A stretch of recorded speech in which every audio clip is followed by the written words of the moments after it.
कर्मा म्हणजे काय? तो लगेच शिक्षा देतो का? तुमचं प्रत्येक काम, प्रत्येक शब्द आणि प्रत्येक विचार हे एक कॉस्मिक बूमरँग आहे आणि या बूमरँगचा एक नियम आहे, तुम्ही जे फेकता तेच तुमच्याकडे परत येत असतं. कर्मा लगेच शिक्षा देत नाही, तो घड्याळ पाहत बसलेला शांत न्यायाधीश आहे. या व्हिडिओमधून मी तुम्हाला अशा 5 गोष्टी सांगणार आहे ज्या कर्मा तुम्हाला आवाज न करता शिकवत असतो. प्रत्येक पॉइंट हा एक लेसन असणार आहे आणि शेवटचा पॉइंट तुमचं मन हलवून टाकणार आहे. त्यामुळे व्हिडिओ शेवटपर्यंत नक्की पहा. नंबर 1, कर्मापासून पळणं अवघड आहे. कुणी कुणाचं नुकसान करतं आणि याबद्दल कुणालाच कळू न देता गुपचूप आयुष्य जगायला लागतो. पण त्याला हे वाईट काम करताना हे कळत नाही की त्याचं कर्म त्याच्या नशिबी परत येण्याच्या मार्गावर आहे. त्याच्या कर्माची फळं भोगायला थोडासा वेळ लागेल, पण त्या परिणामांपासून दूर पळणं हे काही केल्यास शक्य नाही. कारण गुपचूप केलेलं पाप हे युनिवर्स कधीच विसरत नाही. लक्षात घ्या, आपण कोणतीही गोष्ट करू शकतो, पण स्वतःचीच कृती स्वतःपासून कधीच लपवून ठेवू शकत नाही. त्यामुळे नेहमी चांगलंच कार्य करत राहा. तुमचं नशीब ते मागे बसून पाहतंय आणि तुम्ही जे काही कार्य कराल ते तुमच्याकडे नक्कीच परत येईल. नंबर 2, बदला घ्यायची गरज नाही. कर्मा म्हणजे एक कस्टडी घेणारा एक पोलीस ऑफिसर असतो. तो योग्य वेळी योग्य त्या व्यक्तीला सगळे धडे देत असतो. पण हे चालू असताना आपल्याला मात्र नेहमी मन शांत ठेवून जगायला हवं. जे कोणी वाईट वागत असतील त्यांना वागू द्या, तुमचं तुम्ही चांगलं जगत राहा. हे जे युनिवर्स किंवा देव तुम्ही जे काही मानत असाल त्या दोषींना त्यांच्या कर्माची फळं नक्की देईल. लक्षात असू द्या, तुमच्या मनातला राग लगेच सोडायला लागा. या युनिवर्सवर, या देवावर विश्वास असू द्या.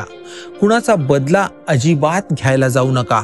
त्याऐवजी तुम्ही स्वतःची पूर्ण प्रगती करा आणि एक दिवस सगळा न्याय निवाडा आपोआप झालेला तुम्हाला दिसून येईल.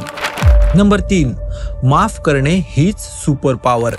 जी लोक इतरांना लगेच माफ करतात त्यांना दुबळी लोक म्हणून पाहिल्या जातं. अरे काय रे, तो एवढा करून गेला आणि तू काहीच केलं नाहीस. पण त्यांना हे माहिती नसतं की इतरांना माफ करणं म्हणजेच खरं खुरं स्वातंत्र्य आहे. कारण माफ केलं की लगेच तुमच्या मनावरचं ओझं कमी व्हायला लागतं.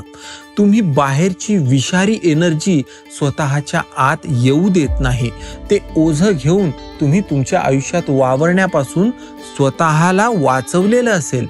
यासाठी तुमच्या आयुष्यात जी काही अशी लोक असतील त्यांची यादी करा आणि मनातल्या मनात त्यांना माफ करून सोडून द्या. असं केल्याने तुमचंच आयुष्य तुम्हाला हलकं झालेलं दिसून येईल. नंबर 4, जे मदत करतात त्यांनाच दुखवणे. काही लोकांच्या अंधारमय आयुष्यात आपण एक दिवा बनून जातो, पण जेव्हा त्यांच्या आयुष्यात प्रकाश येतो तेव्हा ती आपलीच ज्योत विझवायला निघतात. पण त्यांना हे माहिती नसतं की ही जगातली सगळ्यात मोठी चूक असते. अशा चुकांमुळे नाती तुटतात आणि आयुष्य कोरडं होतं. पण यापेक्षाही महत्वाचं म्हणजे हे युनिवर्स त्यांना कधीच माफ करत नाही. त्यासाठी तुमच्या आयुष्यात जर असा कोणी व्यक्ती असेल ज्यांनी तुम्हाला खूप मदत केलेली होती, त्यांना आजच आठवा आणि मनातून थँक्स म्हणा. मग बघा, युनिवर्स तुम्हाला आणखी मदत पाठवेल. नंबर 5, निस्वार्थ कर्माची परतफेड निश्चित. तुम्ही जे प्रेम, दया, आदर किंवा आजूबाजूचं वातावरण लोकांना निर्माण करून देता ते अधिकाधिक पटीने मल्टिप्लाय होऊन तुमच्याकडे परत यायला लागतं. हे युनिवर्स कधीच तुमच्याकडून केलेल्या गोष्टींमध्ये काही अधिकचं ऍड करणार नाही, तर ते तुम्ही आधी केलेल्या चांगल्या कर्मांचा हिशोब ठेवून तेच तुमच्याकडे पाठवतं. त्यामुळे लक्षात घ्या, दिवसातून एकदा तरी निस्वार्थ कृती करा, कारण हीच आपल्या आयुष्यातली सगळ्यात मोठी इन्व्हेस्टमेंट आहे. Number 6, bonus tip. कर्मा म्हणजे एक एज्युकेशन आहे आणि ह्या एज्युकेशनची परीक्षा नंतर द्यावी लागत असते आणि या शिक्षणात शिकवलेली एकही गोष्ट विसरल्या जात नसते. त्यामुळे तुम्ही जी वाईब या जगाला देता तीच तुमच्या नशिबात परत यायला लागते. तर मित्र हो, यापैकी कोणत्या कर्माबद्दलच्या गोष्टी तुमच्यासोबत लागू झाल्या त्या मला नक्की सांगा आणि तुमच्या आवडत्या देवाचं नाव मला कमेंटमध्ये नक्की सांगा. धन्यवाद मित्र हो.